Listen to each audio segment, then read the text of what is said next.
medyo tunay na kalagayan ko.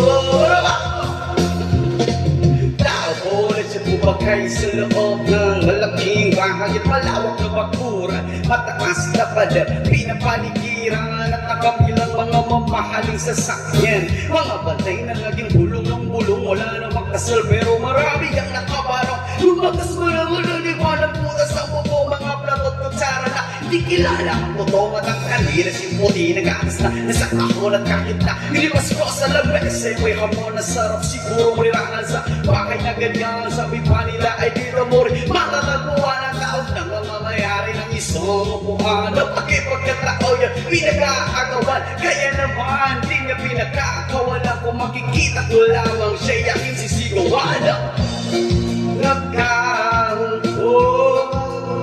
subukan ko ng mahal ko ngayon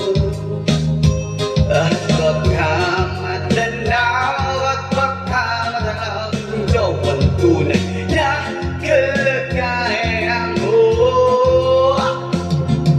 Walang ako sa taong nakaupo, alam niyo kung matakal bigas na pinili puno ang dingding ng bahay na binagdami na tigero sa gabi ay sobrang init natututo na ng gelo na di kayang bilhin namang ilagay sa ginamit pinakulong ubig sa lumang tago rin uling muling gamit ang pangkakong kainano lamang sa estero nagsisilbing kusina sa umaga aming banyo ang aking ina na may kayamanan isang kaldero na nagkagamit ng pagkangaki ama ay suwelo pero kulang pa rin kulang na tuyot asin ang 50 pesos sa pag-apoy pagkakasyakin di ko alam kung talagang maraming harap mataas na ang bakal nagmumulag-mulagan lamang po kayo kahit sa namera-mera nyo walang doktor na makapagpag-inaw ng mata nyo kaya huwag kang masyadong malala bato sa bawat tamaan huwag magaling bato sa langit